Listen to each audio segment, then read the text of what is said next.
Vamos dar início ao nosso painel aqui. Eu agradeço a presença de...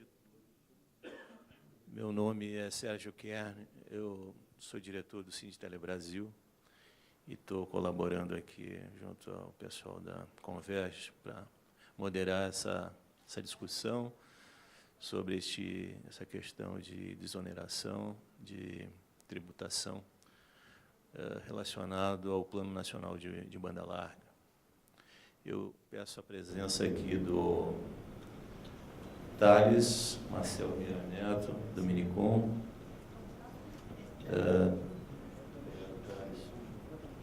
e João Pedro Neves, da NET Serviço. Obrigado, João. Como vocês sabem, foi objeto de um decreto 7.921, que regulamenta a aplicação do regime especial de tributação do Programa Nacional de Banda Larga. Esse decreto é de 2013 e, portanto, nós já temos um ano e pouco de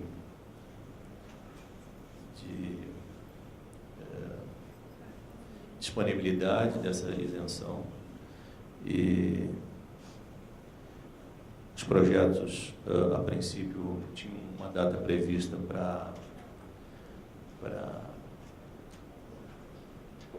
julho de 2013, houve uma postergação para 2014, e aqui a gente gostaria de ouvir a posição do governo em relação ao andamento dessa isenção tributária, né?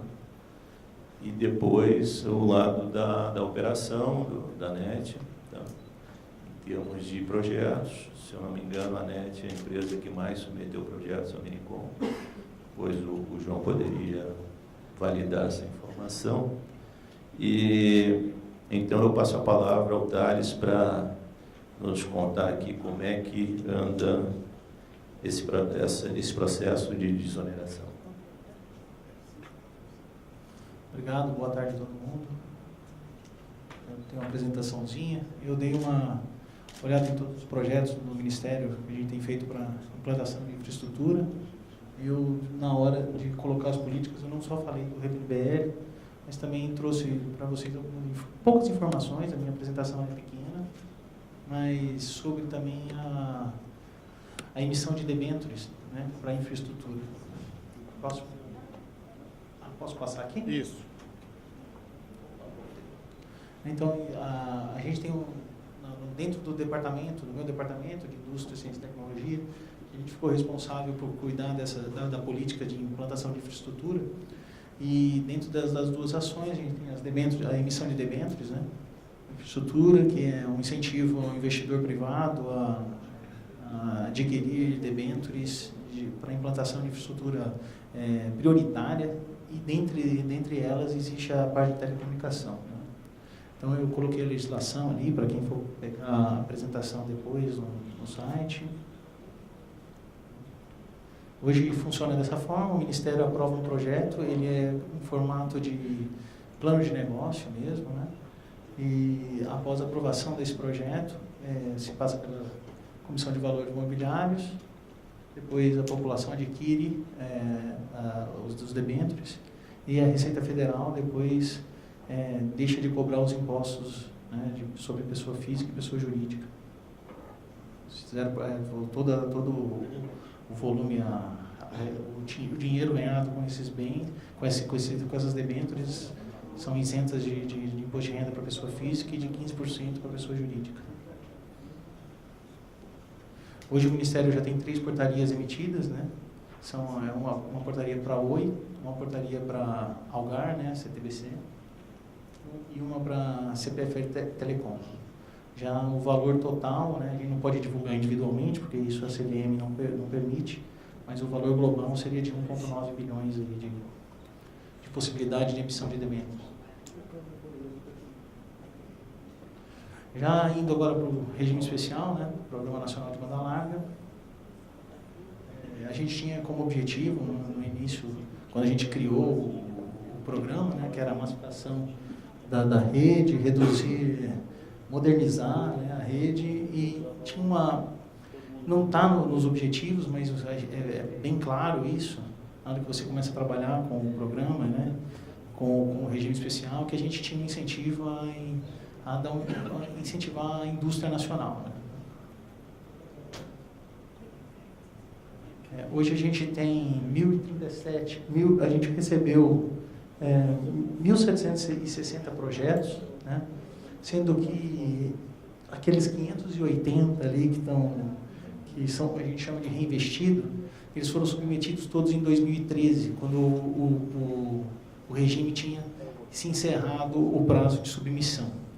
Né? E com o decorrer do tempo e com a prorrogação do prazo para o meio do ano passado, quase todas as empresas que tinham submetido em 2013, elas viram seus projetos amadurecer e reemitiram eles, reenviaram eles, né, em 2014.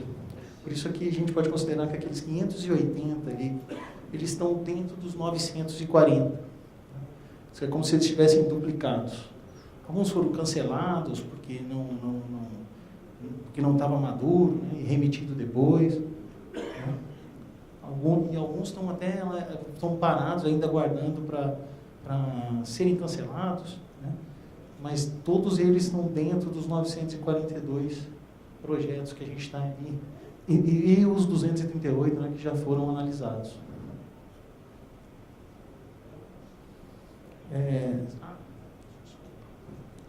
Queria mostrar como o negócio chegou muito em cima da hora. Né? Se a gente for ver dos 942 mais os 238 projetos que tem analisado, para analisar e analisados, todos foram submetidos, 1.037 foram submetidos nas 2 últimas semanas. A gente percebeu com isso que a decisão de se tomar um investimento, ele é o mais tardio possível.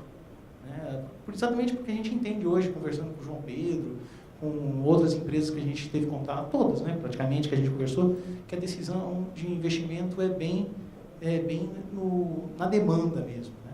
E quando a gente criou, a gente imaginou o RPNBL, né, a gente pensava que a gente poderia fazer o pessoal programar investimento de longo prazo. Hoje a gente vê que essa não é a realidade. Né? Então, por isso a gente entende, e essa realidade foi comprovada exatamente naqueles 580 projetos que foram resubmetidos no final do projeto, do prazo de 2014, porque eles estavam bem mais maduros. Da mesma forma, ali tem os valores, né, os reais, né, que a gente tem hoje de projeto submetido. No total são 15 bilhões, né, 800 quebrado, não enxergo daqui. E sendo que também nas 2 últimas semanas foram enviados, daqueles 1.037 projetos, são 9,5 bilhões de investimento. Ali depois também tem todas as redes que a gente recebeu projetos, né, todos os 2 ali que ainda não tem projetos aprovados, ainda 3, acesso móvel, apesar que a gente já aprovou projetos de LTE 450, né, data center e local sem fio, mas esses projetos já estão também em processo de análise. Aqui um pouco dos dados por região, né? A gente, daqueles valores investidos, a gente tem 5, acho que vou levantar porque eu não enxergo. Melhor, né, Sérgio?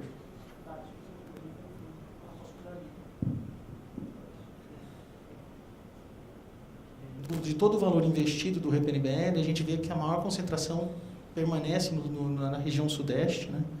Sendo a segunda a nordeste. Mas quando a gente pega e avalia, compara isso com o tamanho da população ou com o tamanho do PIB, a gente vê que isso tem uma correlação, né, do investimento com o PIB e quantidade de população. Esse número fica bem mais claro quando a gente vê a única diferença mesmo é a região nordeste, né, que a gente tem 19% de investimento lá, sendo que a população é 27% e o PIB até mais baixo. Isso também era um dado que eu quis colocar, mas para um dos objetivos do RPNBL, que era a diminuição da desigualdade regional. Né? E isso fica bem comprovado no próximo slide. Quando a gente vê que, em relação ao PIB, o Nordeste é o lugar que recebeu mais investimento. Né? O segundo é o Centro-Oeste. alguns números aqui do regime, né? A gente tem hoje 238 portarias emitidas, né? O investimento de aprovado hoje já é de 3,88. Né? A gente tem, depois de que o projeto é aprovado pelo Ministério, ele tem que passar pela Receita. Né? Já temos 49 projetos habilitados na Receita Federal, que é um processo fora do Ministério das Comunicações. Né? A gente já tem, desses valores, é relativo a 1,8 bilhões. Né? Municípios beneficiados por todo o regime, tanto os aprovados quanto ainda os aprovados, são 1.754. E a estimativa de população beneficiada é de 190 milhões. Era praticamente isso, os dados, e aí estou disposto a responder aí as perguntas de vocês. Obrigado, Carlos. Eu vou abrir, após a apresentação da NET, eu vou abrir para perguntas. Eu peço ao João que faça a sua apresentação, por favor. Escola de Bom, boa tarde. Muito obrigado aí pelo convite da Tele Brasil, do Samuel lá. Bom, eu estruturei a apresentação aqui partindo de um overview maior sobre o que a gente lá na NET espera do que vai ser o futuro e de como isso vai se pontuar, chegando aí, avançando para o que de fato foi o efeito na tomada de decisão de investimento na NET, avançando um pouquinho aí com algumas questões das implementações lá, e chegando no que a gente entende que vai ser os próximos passos, que a gente entende que seja alguma coisa que seja inexorável. Enfim, basicamente, o que tem aqui é como que a gente entende qual que é o grande efeito que existe no mercado para o futuro. Tá? A gente vive um momento na economia complexo e o aumento da renda, que era uma coisa que avançava bastante para a gente aqui nos segmentos que a gente atua, ele não vai mais ajudar tanto nos próximos anos a gente aumentar essa questão da disponibilidade do aumento das pessoas poderem consumir produtos de telecomunicação.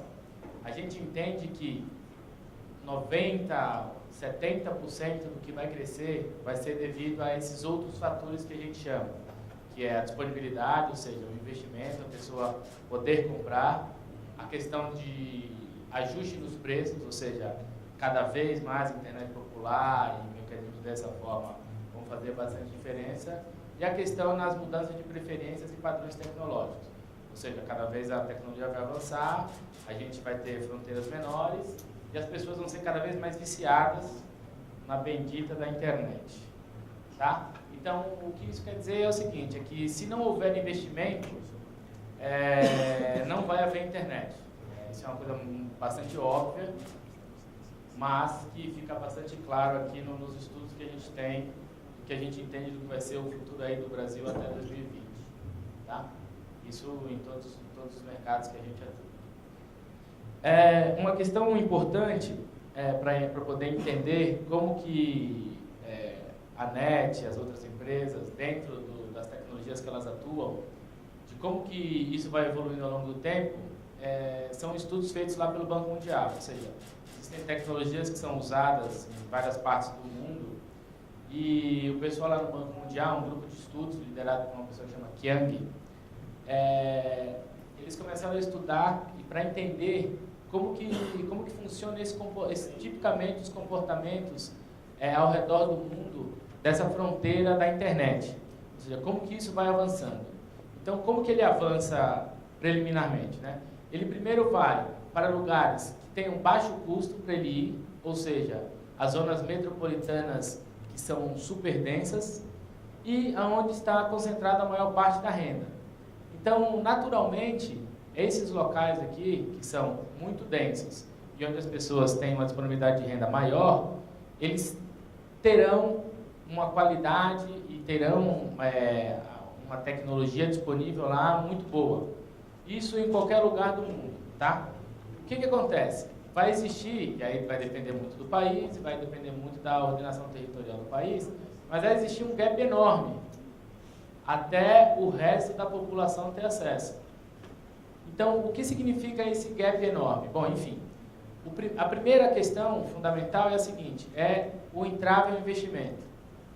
Pô, investir em infraestrutura é muito difícil. Pô, eu estava lá escutando a palestra lá do Cidade Digital, fiquei muito contente lá que o pessoal do Ministério das Comunicações já sabe o quanto que é difícil investir em infraestrutura.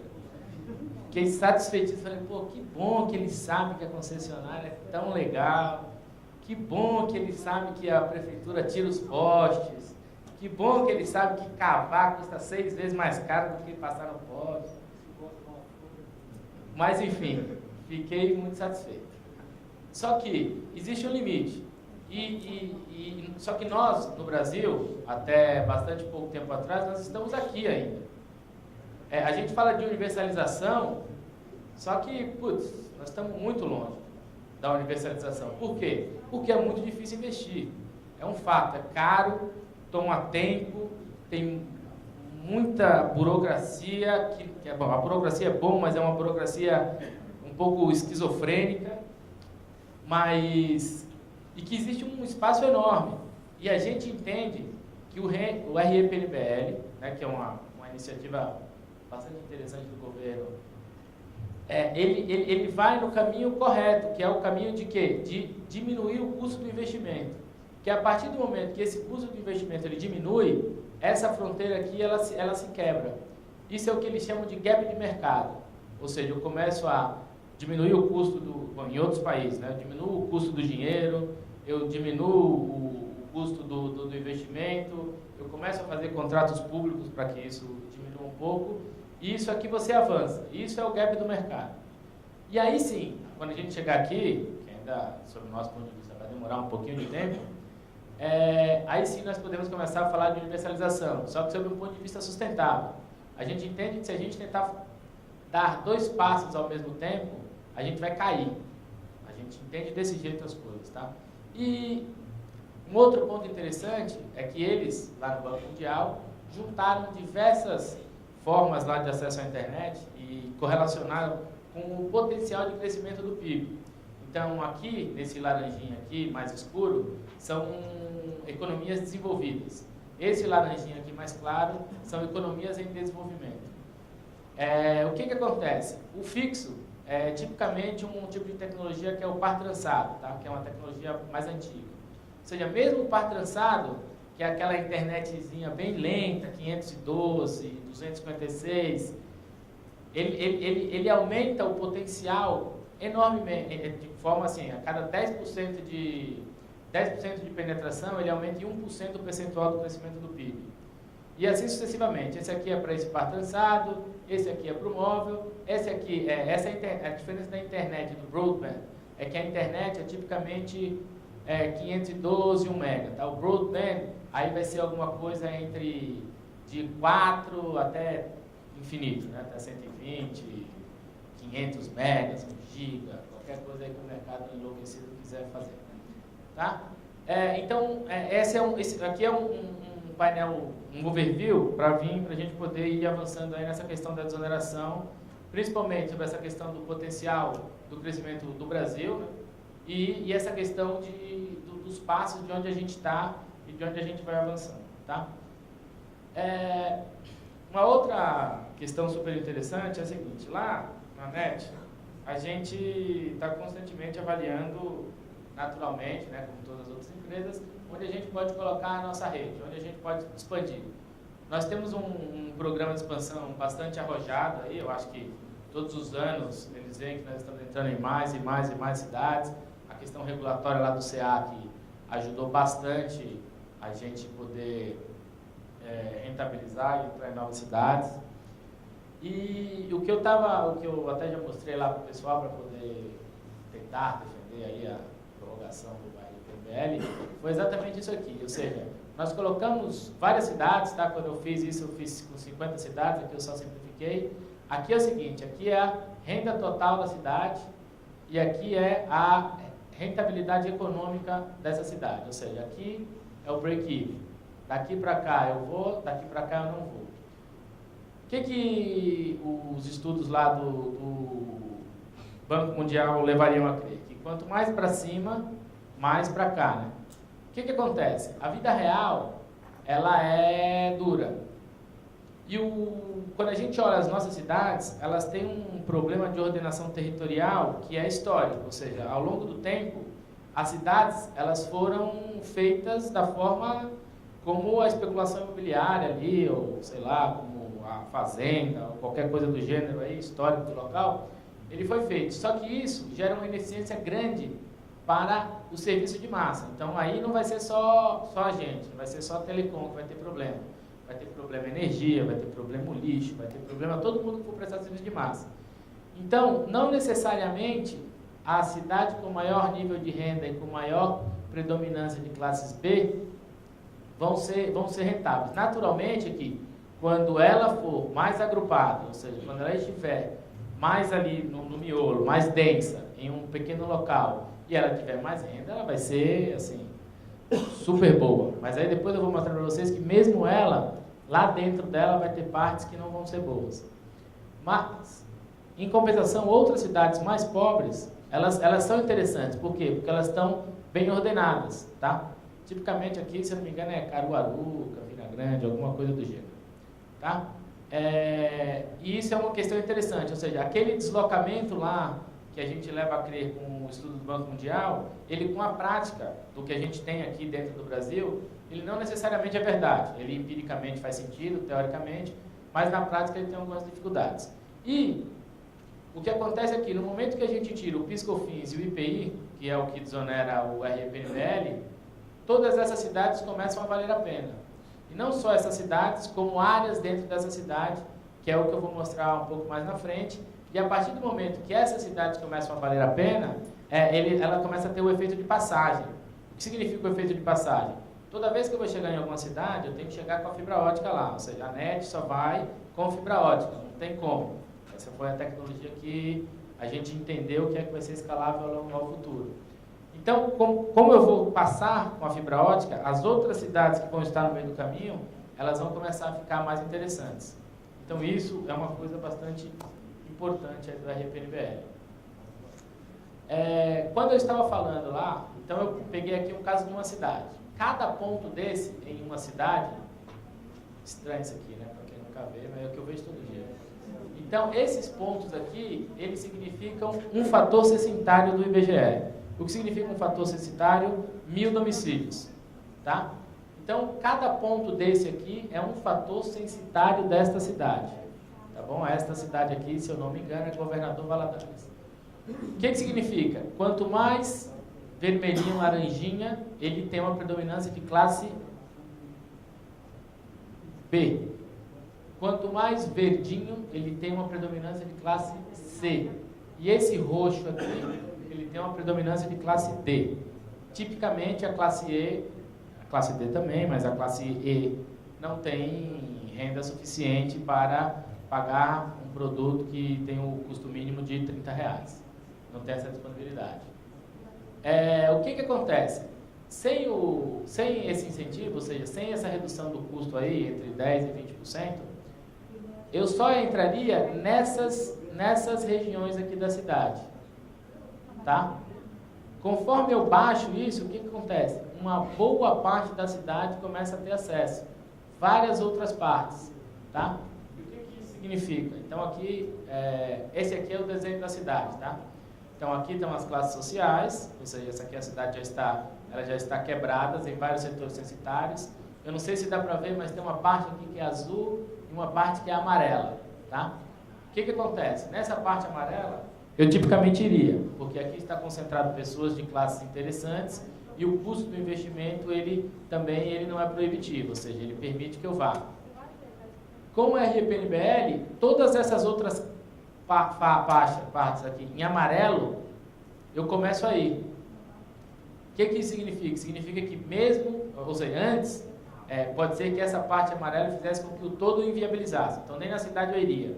Mas mesmo nas cidades que eu vou, algumas zonas que não faziam parte economicamente, porque né, existe um acionista e a coisa tem que ser sustentável, eu não iria, eu passo aí.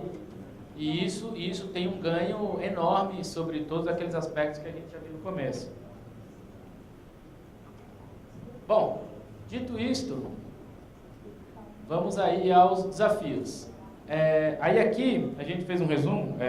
Acho que um ponto importante é que a gente, né, conseguiu cadastrar, respondendo a sua pergunta, vários projetos do RPNBL. E acho que foi uma coisa muito boa, mas tivemos muito trabalho para cadastrá-los e mais trabalho ainda para implementá-lo. Então eu acho que a questão fundamental dessa questão, que a gente acha que é fundamental que ele não comece e pare, é que para fazer isso nós nos juntamos com vários parceiros. Nos juntamos com o CPQD, nos juntamos com a Acitec, nos juntamos com a KPMG, para poder criar esse processo dentro da empresa. Pô, uma empresa como a NET, ela é muito grande. E empresas muito grandes, elas geram problemas que qualquer pequena coisa é tratada como uma coisa gigantesca. Então é muito difícil fazer qualquer coisa dentro dessas empresas gigantes. TIM, Oi, Vivo, Claro, e etc. O que acontece? Nós paramos lá e a gente achou que seria interessante, né, dividir isso aqui, para poder medir o quanto que, nesse caso específico aqui, a NET está preparada sobre o ponto de vista de processos, pessoas e tecnologia. Pô, isso é super básico, tal, qualquer coisa que fosse fazer, você vai olhar sobre essa perspectiva.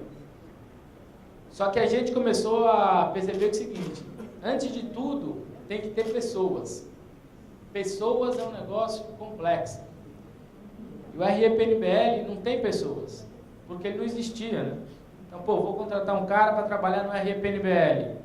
Pô, quem que eu contrato? Pô, não tem quem contratar. Então, como que a gente vai fazer? Poxa vida, quando a gente foi fazer para cadastrar lá, aquela loucura lá das últimas 2 semanas, nós colocamos o quê? Umas 6, 7 pessoas para trabalhar. Poxa vida, só que 6, 7 pessoas não dão conta lá dos projetos que a gente conseguiu cadastrar. Nós cadastramos uma quantidade enorme, sábado e domingo também cadastramos. Mas, então, como que a gente vai fazer? Poxa, então nós vamos ter que começar a treinar um monte de gente, porque vai ter que ter gente no fiscal, vai ter que ter gente na área de compra, vai ter que ter gente na área de logística, vai ter que ter gente na engenharia, vai ter que ter gente no administrativo, vai ter que ter gente na área financeira, vai ter que ter gente na área de TI, vai ter que ter gente pra caramba. E isso é normal. Em qualquer empresa que você for fazer, qualquer coisa, você vai ter que ter gente. Então, pô, paramos, sentamos lá e começamos a estruturar. Mapeamos, colocamos todas as seções que rege lá o RPNBL e começamos a mapear tudo. O que acontece? Na primeira mapeada, 22% dos nossos processos não são aderentes, segundo nossos amigos da KPMG. O que isso significa? Pô, significa que nós temos que avançar bastante, ou seja, todos os aspectos que a gente já andou até hoje, pô, nós somos 100%, super bem. Só que os próximos passos, naturalmente, porque eles não existem, nós precisamos estar mais aderentes. E isso é um desafio muito grande. Só que esse desafio enorme, colocar tudo isso para rodar, não faz sentido nenhum se não tiver mais RPNBL. Ou seja, é uma coisa esquizofrênica. Né? Não faz sentido. Nós já falamos isso com o Thales. Tá? Então, o que acontece? Então, daqui que vem o que a gente entende que são os próximos passos e quais são as melhorias que a gente entende que o setor pode ter para poder potencializar todas essas outras palestras que a gente viu. Porque tudo que eu achei legal chegar mais cedo para poder participar das outras palestras, porque eu falei, pô, tudo isso é super legal, né? Só que para tudo isso acontecer, tem que ter a fibra ótica. Para tudo isso acontecer, tem que se negociar com as concessionárias. Para tudo isso acontecer, tem que ir lá, ajoelhar no milho lá para o Thales, para ele poder deixar mais barato. Para tudo isso acontecer, tem que ter gente treinada para fazer. E, poxa, então, o que acontece? A gente acha que é um marco muito importante essa iniciativa do Ministério das Comunicações, que não existia. Foi uma quebra de paradigma super importante. É uma coisa assim que converge muito para o que se imagina do que deva ser o Brasil no futuro, né? Que vai precisar dessa infraestrutura para poder fazer o machine to machine, a cidade digital, a internet das coisas, etc. e tal. E a gente entende que isso, independente do que venha no futuro, porque o futuro é incerto, dia 1º de janeiro não se sabe o que vai acontecer, mas a gente entende que independente do que venha, esse é o caminho. Esse é um caminho interessante. Obviamente que, poxa vida, todo mundo quer que exista uma reforma fiscal. Pô, seria a coisa mais simples, a coisa mais lógica, mas nós, né, que somos os obreiros, eu como bom flamenguista lá, sou do time dos obreiros, nós como bons obreiros, nós temos que ser pragmáticos. A gente vive a vida do dia a dia, a gente não vive a vida do sonho. Pô, fazer uma reforma tributária é uma coisa... Sei lá o que significa isso, mas se vier vai ser ótimo. Né? Poxa, mas, dentro do que é pragmático, do que é possível, a gente entende que os pontos principais é o seguinte: pô, nós precisamos ter mais transparências no que significa o processo de PPB e de tecnologia nacional dentro do MCTI, do MDIC e tudo mais. Isso não é claro. O que acontece? A gente fez vários workshops com fornecedores, conversamos com várias pessoas do mercado, e quando a gente chegava para eles, isso é uma coisa muito engraçada, tá? Inclusive em entes do governo, a gente chegava para eles assim: cara, então, tem um RGP, já tinha mais de um ano do RGP, tem um RGPNBL, e por conta disso nós precisamos ajustar, tem que ver como é que está a questão do PPB, como é que você está vendo aí com a pesquisa. Aí o cara virava assim e falava assim: RE o quê? Poxa vida, então, é o RGPNBL e tal, está aqui a portaria, está aqui a lei, isso vai fazer uma diferença, vai ter uma diferença de competitividade grande para você no mercado. E aí e vários que conheciam falavam: pô, cara, eu até entendo o que você está me falando, mas eu preciso entender que processo do PPB, ele até é razoavelmente entendível, tá? Ele é inteligível. Mas o de tecnologia nacional... Puxa vida, é difícil. Esse é difícil. Então isso precisa ser claro, por exemplo, sobre o ponto de vista da própria NET. Nós usamos um tipo de tecnologia que usa o cabo coaxial. Essa é a tecnologia que a gente tem que é escalável. O cabo coaxial ele não é passível de PPB e nem de tecnologia nacional.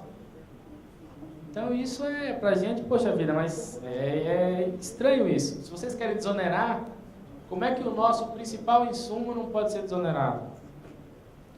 Então, isso é uma coisa que a gente levou, estamos discutindo, para fazer isso tem que mexer na lei de informática.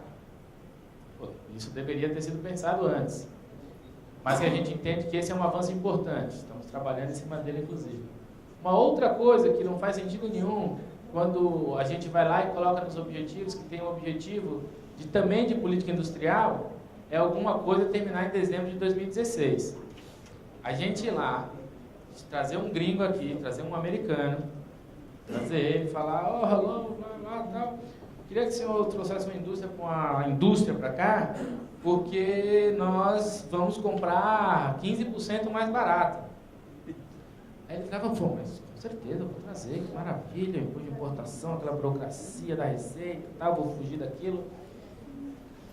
Aí tá aqui a lei, aí ele virava e falava assim: ô, João Pedro, eu não entendi muito bem, mas está aqui que acaba em 2016, como é que eu vou levar uma fábrica para aí, vai terminar em 2016? Eu falei: não, fica tranquilo, isso aí a gente tem que ver lá com o pessoal lá em Brasília. Ele falou: é complicado, em 2016 é complicado. Então, acho que isso, se a gente quer falar de política industrial, nós temos que fazer política industrial de verdade.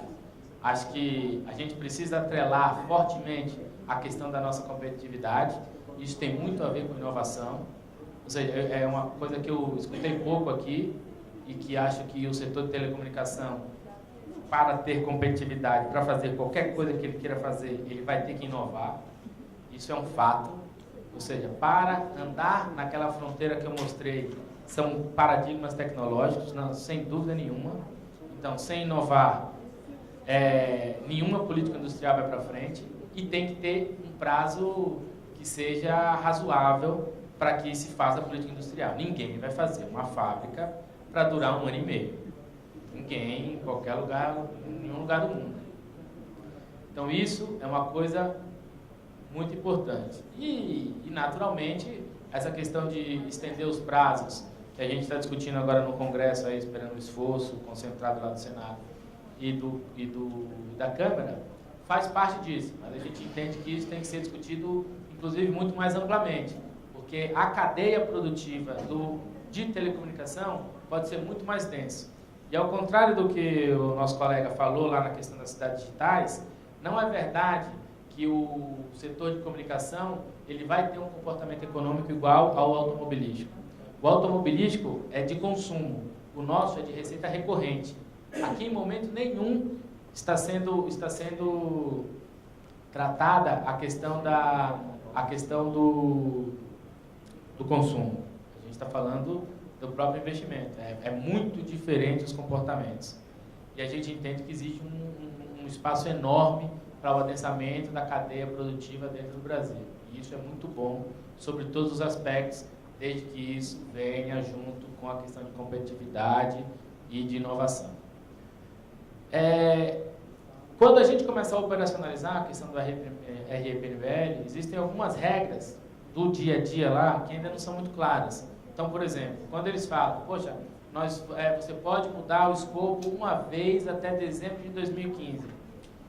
Aí, qual é a primeira pergunta que surge? Poxa vida, escopo é uma coisa interessante, mas o que será que isso dentro do contexto do REPNBL significa? A gente precisa de algum direcionamento que não restrinja, né? Que não limite, que não torne mais difícil ainda, mas para a gente poder saber o seguinte, poxa, quando chegar lá no dia 30 de novembro de 2015, eu vou submeter uma coisa e aquilo ali vai estar dentro de um combinado. Eu não vou estar inseguro de que eu vou ser prejudicado, porque eu posso ser onerado isso com juros e multa de tudo que eu fui desonerado ao longo do caminho. Então, esse é um esclarecimento importante que a gente está, inclusive, lá trabalhando e perguntando lá para o pessoal para que isso fique um pouco mais claro. E um outro ponto, dois pontos, né, que eu deixei aqui até escondidinho porque eu estava com medo, mas enfim, é a questão da simplificação. Ou seja, quando a gente está submetendo os projetos do REPNBL, não sei aqui quantos submeteram, mas é muito complicado para alguma coisa que é inicial. E é muito improvável que alguém saiba quantos parafusos ele vai usar daqui a 2 anos um projeto de investimento. É muito improvável. É muito improvável, para não dizer impossível. Né? E quando a gente cadastra lá no início do projeto da REPNBL, pelo formato como está feito, nós temos que acertar os 10 parafusos que nós vamos usar em 2015 e 2016. Então a gente entende que pode existir formas que tornem isso mais ágil e que não, porque também tem ao contrário, né? O pessoal lá no Ministério das Comunicações, eles têm que prestar conta ao TCU. E o TCU é um avalanche lá para cima deles. Então mas a gente entende que no meio desse caminho aqui existem formas que seria o que a gente chama aqui de cadastro de plano de investimentos com as mesmas obrigações que existem hoje ou com algum avanço nessas obrigações, que pode estar mais direcionada para inovação, que pode estar direcionada para coisas que derivem maior competitividade. O PPB, a Tecnologia Nacional, é um bom início, mas a gente entende que isso também pode avançar. E a questão aqui da agilidade da receita, que pode ser feita via, no momento que a gente submeter um projeto e ele estiver ok, a gente já poder estar apto a andar na Receita Federal, ou pode servir, inclusive, começar com o próprio pessoal da Receita Federal, mas a Receita Federal, cada secretaria em cada estado, ele tem os seus trâmites especiais, mas aqui já teve projeto nosso que demorou mais de 110 dias. E no mercado de telecomunicação, 110 dias é muito tempo. Aqui eu elenquei mais algumas coisas para o setor, né, que é uma questão que pode avançar bastante, que são questões estaduais. Ou seja, eu vi que o pessoal comentou aqui bastante também que, poxa vida, nós estamos discutindo tudo isso do governo federal e tal, mas e os estados? Os estados estão muito endividados. Então, cada caso é um caso. Mas, enfim, existem questões simples, que é, por exemplo, internet popular, que só tem 3 estados que regulamentaram. O Confas fez agora fez um novo convênio que colocou 1.5 e o 2 megas, possibilitando lá que seja 35 e a 39 reais. E o único estado que começou a conversar sobre isso foi São Paulo. Então, acho que aqui na questão dessa internet popular tem um avanço muito grande, porque aí sim a gente avança para dar acesso para uma grande parte da população. Aí, que 30 reais é um ticket dentro das disponibilidades aí, do que a gente entende, que até o pessoal da classe C2 lá, que é o mais baixo, ele tem capacidade. Tem um outro, que é muito pouco explorado, que a gente já tentou conversar aí com alguns governadores e alguns secretários de Fazenda, que é o convênio do ICMS 85 de 2011 do Confas, que ele trata sobre a desoneração de investimentos em infraestrutura. Tá? Foi regulamentado em muito poucos estados, e nos estados que mencionaram a infraestrutura como comunicação, eles direcionaram muito especificamente para 3G no sertão. E isso aqui, se fosse explorado de uma forma mais estruturada, poderia ser uma oportunidade muito grande para o setor como um todo. Só para esclarecer o que é isso aqui, né? Isso aqui está em grego. É o seguinte: é a possibilidade de todo o ICMS, todo o valor que você investir, você conseguir ter de desconto no limite de 5% do que você paga do seu ICMS. Tá? Então, isso aqui é uma coisa que a gente entende que é pouco explorada, mas que precisava ser alguma coisa mais organizada pelo setor para que a gente pudesse fazer com que aquelas fronteiras lá fossem mais expandidas e para que mais pessoas tivessem acesso, e a gente possa falar de machine to machine, de cidade digital, cidade inteligente, e tudo isso. Tá bom? Bom, essa foi o que eu preparei para vocês, espero que seja interessante. Obrigado. Obrigado, Pedro, pelos esclarecimentos. Eu abro a sessão de perguntas. Boa tarde. Marcos Araújo, do Sindicato do Brasil. Só para colocar, na verdade, um adendo sobre essa questão dos convênios 85 e o 38 de 2009, que são da banda larga popular, e o 85 de 2011, que é infraestrutura. O Sindicato do Brasil vem reunindo há quase 2 anos, né, tratando esses assuntos com os estados, mais especificamente em sede do Confas, tá?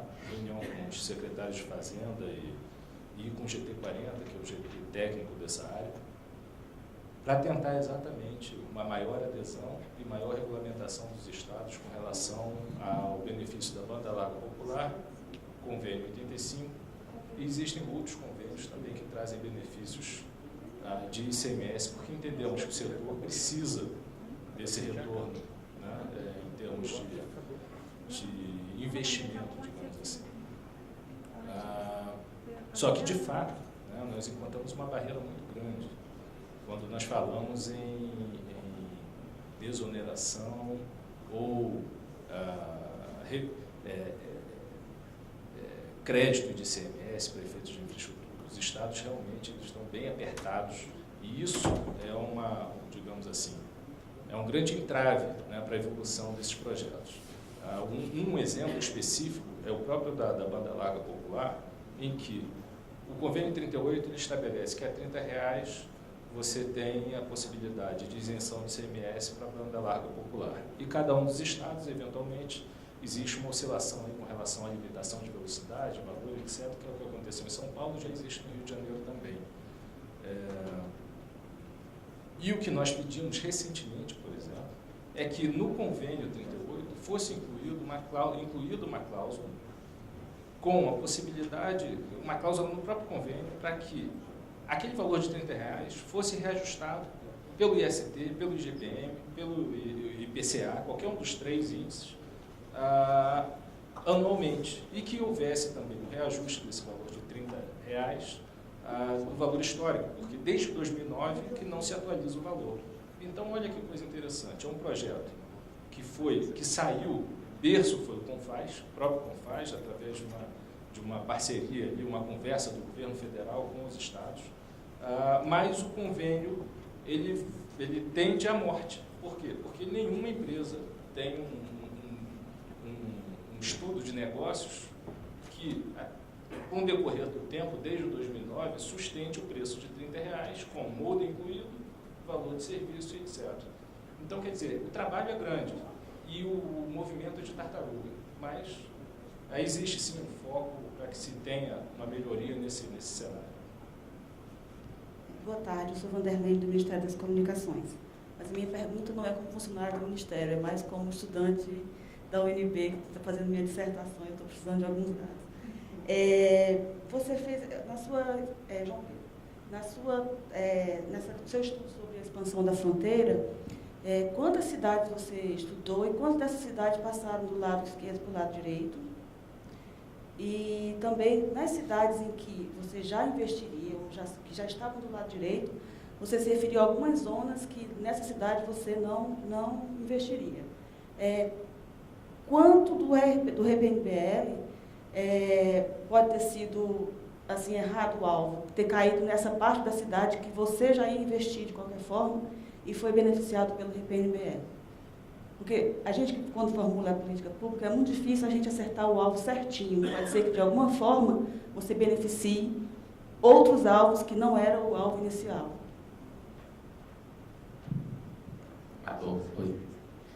Primeiro, quando eu falei foco do setor, eu incluí não só o Sindictele Brasil, como também a parte pública, a sociedade como um todo. Só para esclarecer essa questão aí, porque eu acho que a questão da telecomunicação é uma questão do Brasil, né? E com todos suas externalidades econômicas que a gente sabe que tem.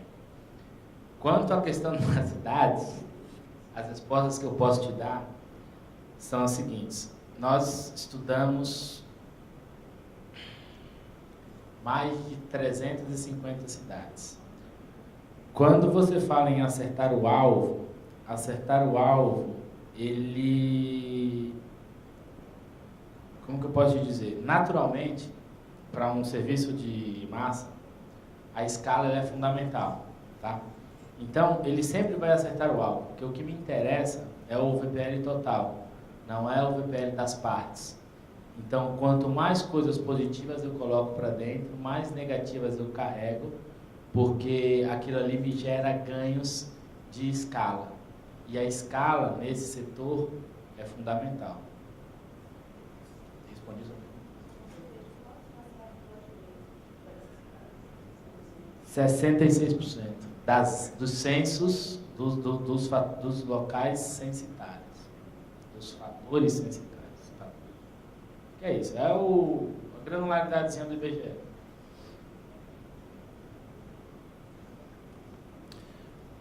Tem mais alguma pergunta? Eu gostaria de fazer uma pergunta ao Thales sobre essa questão da prorrogação do PNBL. Então, se existe espaço dessa revisão nesse momento, se isso é possível para o outro governo que vem por aí. Qual é a situação em relação a isso?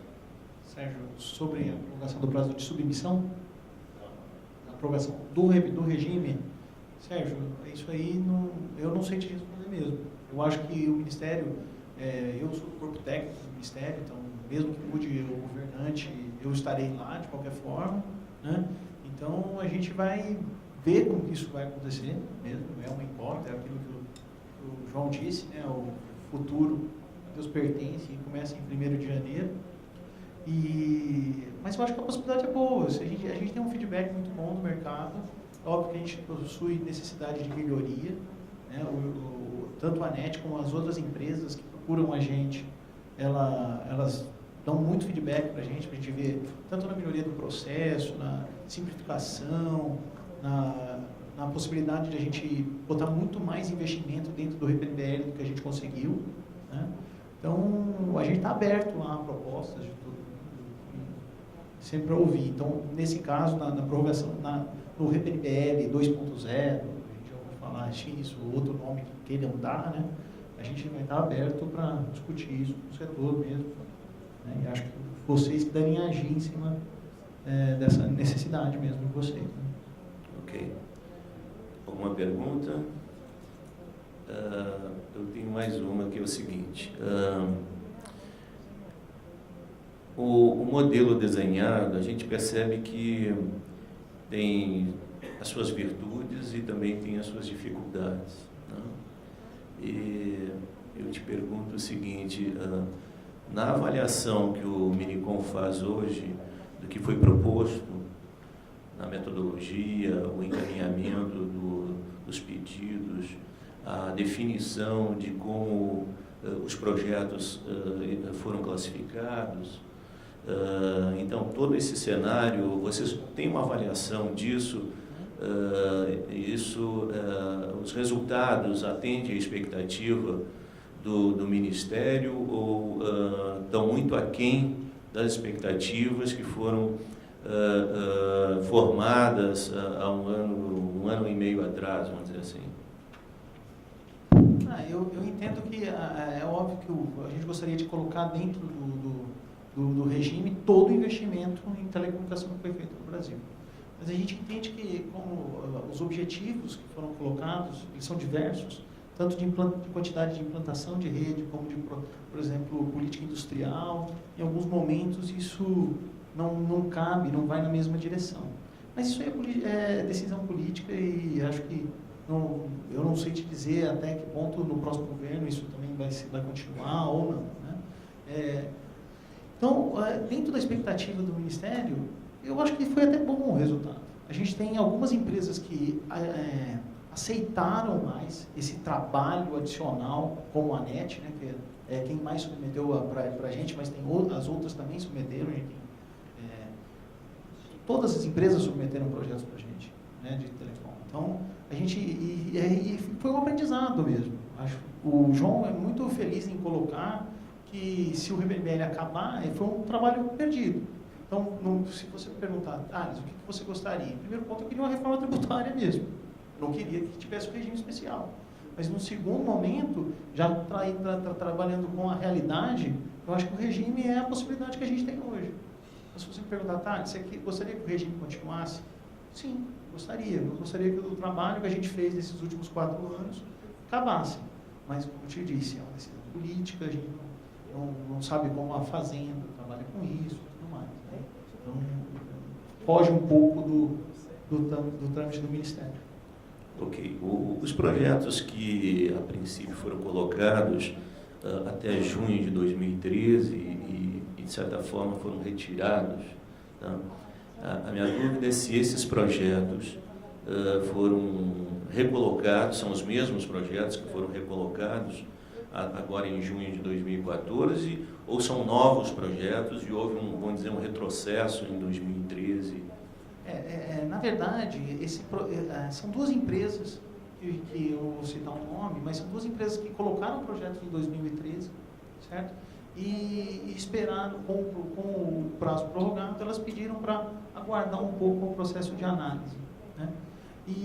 Só que elas, no final do prazo de 2014, naquele finalzinho ali, elas recolocaram os mesmos projetos, talvez de forma diferente. Aí eu precisaria que todo mundo entendesse um pouco o regime. Ao invés de ser um projeto para cada cidade, eles agruparam em um projeto só. A metodologia foi diferente. A metodologia foi um pouco diferente, mas a gente sabe que as 2 empresas que cancelaram projetos no início, elas resubmeteram eles totalmente de novo. Então, é por isso que eu digo que aqueles 528, e um pouco a mais até, tem projetos que não estavam lá. Eles foram reinvestidos. Então, eles foram recolocados mesmo. E também tudo o que ia ser feito, porque eles têm obrigações, tudo mais, tem alguns projetos que talvez não foi recolocado, mas porque eles já cumpriram, né, sem o regime mesmo. Mas em valores é até mais do que o de 2013, que foi recolocado.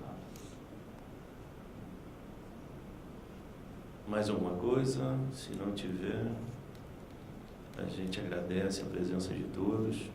Obrigado ao Ministério, na pessoa do Thales e do Pedro, do João Pedro, da NET Serviços, pela oportunidade de contar com a experiência deles para a discussão desse assunto. E boa tarde a todos aí. Até logo.